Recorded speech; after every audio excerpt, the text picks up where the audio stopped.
guys, I am Chris Kaler. And I'm Amber Foster, Kyuujin cosplay, and today we're back at you guys with Steins Gate 0, episode 21. Yes. But Fuck. we finally saw the future, guys. Basically, we did not get at the beginning what was happening, but Okarin tried to use the microwave. Time it did leap not machine. work. Yeah, it did not work. So they went. They basically passed the 48 hours limit, so they could not save Mayuri and Suzu. So the war started, they fought, they created their rebellion, they've been, trying to survive, lost so many people. And then eventually, Okarin got captured, tortured, so much that they basically his friends considered him dead. His body was alive, but that's it. So they kept him alive. I mean, they took care of him. And eventually they managed to take the memory, like the Okarin's memory of 2011, kind of like what they did with Amadeus. His memories, his consciousness, they took that and they put it in the body. His body in 2036. Yeah, 25 years in the future. So 11 years after he got tortured. So Okarin woke up from putting the helmet? No, it's not the helmet. It's the the headset on, trying to save Mayuri. He woke up so many years in the future, 25 years into the future, not knowing what was going on. His voice, he couldn't barely talk, could barely walk. He was so emaciated. He was older and sicker, and he met Daru in the future, who looked fine. He met Suzu, who never met him, the Suzu from the future. He met Rukako, who died in his arms. It was fucking sad. He met Ferris, Maho, and he realized that, it's one thing to save Mayuri and Suzu, but the world is gonna go to shit if he doesn't do anything. And he is now motivated not only to save his friends, but to just save everyone. So he's got the machines. He's gonna do shit. I'm so on board. Anyway, so if you want to see more of these episodes and if you want to know when they come out, don't forget to subscribe and check out our Patreon for the full reactions. Let's jump in this episode. Let's watch it, guys.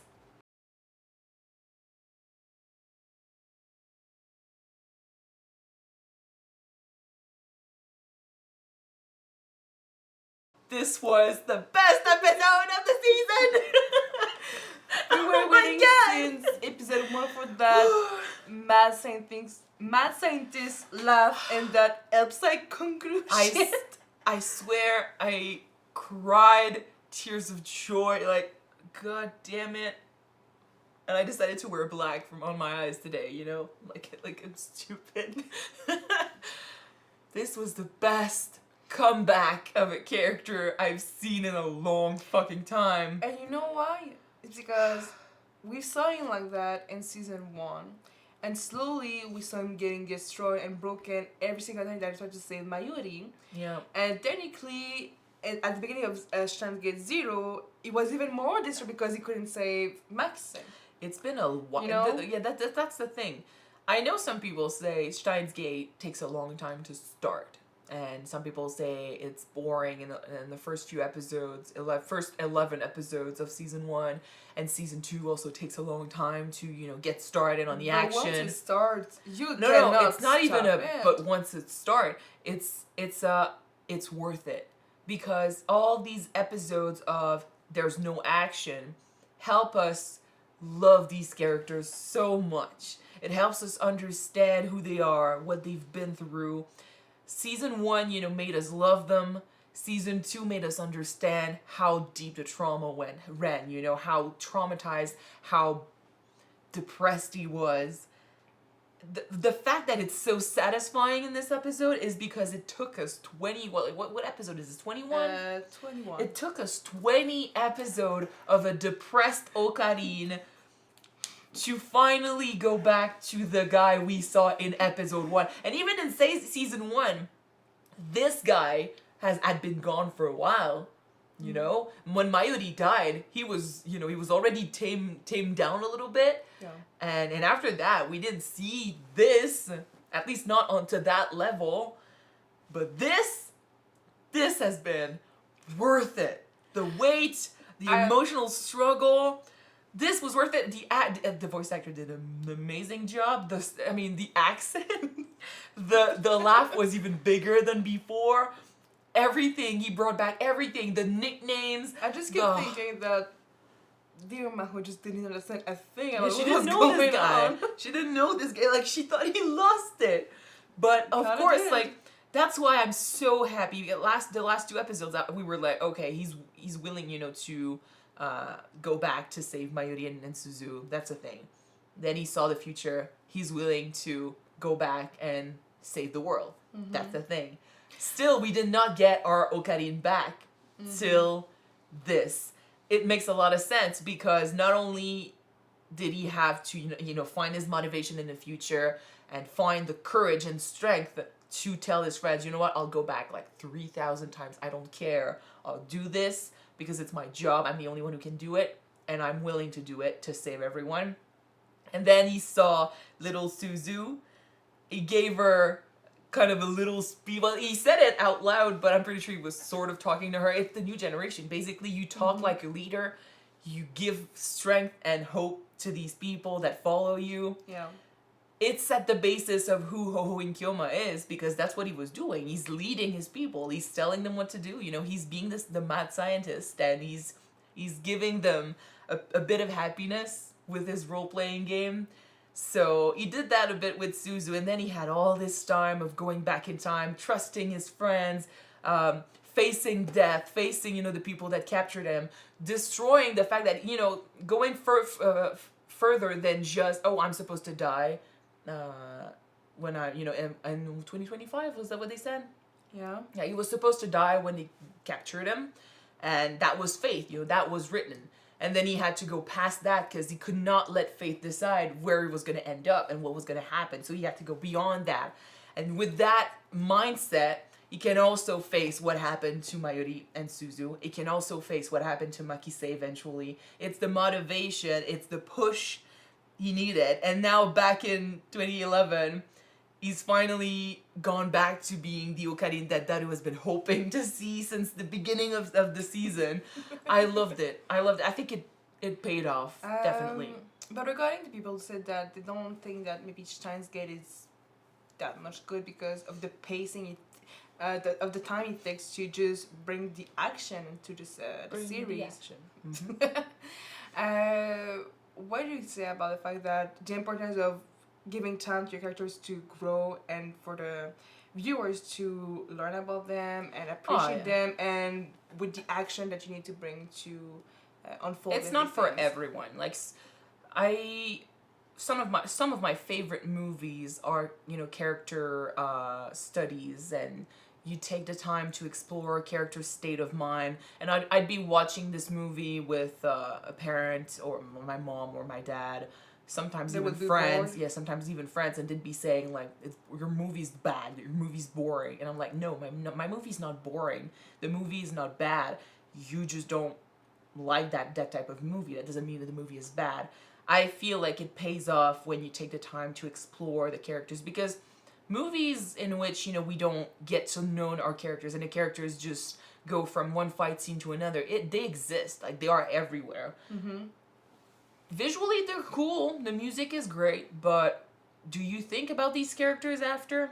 Probably not. It's like, can you really be satisfied on both ways? Because no, you can't be satisfied. There's people that say that, they're trying to make us feel for those characters, but we don't learn. We lack a soul. They lack souls. We don't learn about them. We don't learn to like them. And even then, you kill them off so quickly that it just, you build up nothing and you end up with nothing. Even then, yeah, you could root for a character that you barely know because, he's the hero or she's the hero, and you want them to succeed. But usually, it's because when we saw them on TV or on screen, they showed so much characters and attitude. No, it's true, but if that you could just, in a movie where there's only action and you barely take the time to explore the characters, you don't make your audience feel like they know them. Once the movie is over, do you ever think about these characters again? Do you think about the characters from Hansel and Gretel? But only because it's a Jeremy Renner. Yeah, you think of the Kyouma actors. Arthur. You think of the actors. Do you care for the characters? No. Not so much, No. because you lack a connection. You lack character study. You lack an insight into who they are, where they've been, what they've done.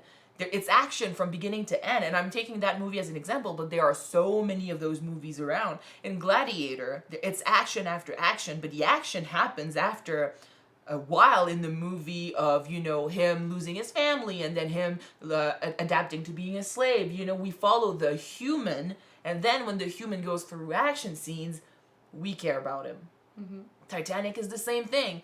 Half the movie is just character growth. And some people don't care about, what happens before they hit the iceberg.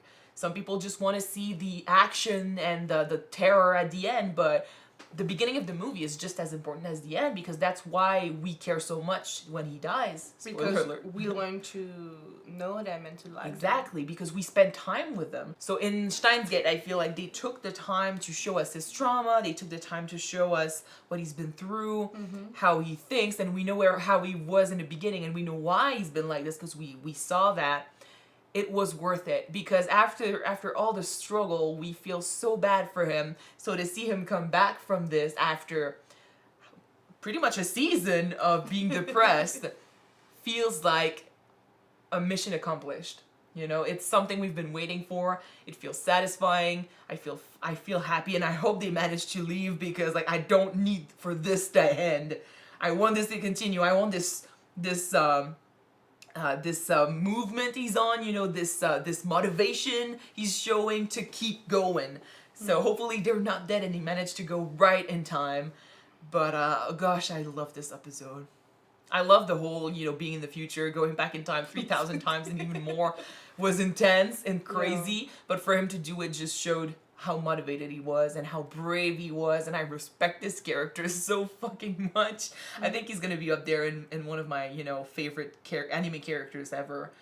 He's not gonna dethrone my all-time favorite, because that would be impossible considering I grew up with this other character. But yeah. I feel like he's definitely joined my list of favorite characters. All right. I love him so much. So that was episode 21, guys. Yes. Which means that for the next two and the we're so on time. OAV. We're so on time. We wanted to cosplay for the last two plus the OVA episodes, and we wanted to do Makise and Okarin.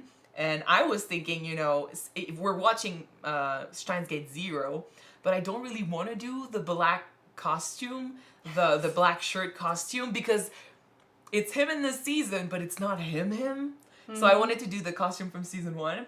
And considering we got Hououin Kyouma back in this episode, it makes so much sense that we cosplay the original characters next episode. Or you can just play as them with the lab coat in episode 21. Well, no, because that would mean having the black shirt under it, and I think it looks better with the t-shirt. So anyway, hopefully we have time to do those costumes, but we both have the wigs, so at least that I can work on, and I'm very excited to see how this is gonna end. Mm-hmm. We have 2 episodes to go. This show is gonna be over after. Fuck. Technically, we know how it ends already. I don't care. I don't want it to end. But it's fine. I'll show it to my friend after, so I'll relive it with my friend. You'll go back in time and show it to them? Exactly. Yes, probably. I think he would like it. Not in a reaction, but off camera. On the side. Yeah, I would probably enjoy watching it with them. Alright. So thank you guys for watching this episode with us. If you want to see the next one or the full version, it's already up on our Patreon. The link is down below. Yes, and if you want to check it out on YouTube, just wait 1 week. It will be there. In cosplay, hopefully. So see you then, guys. Bye!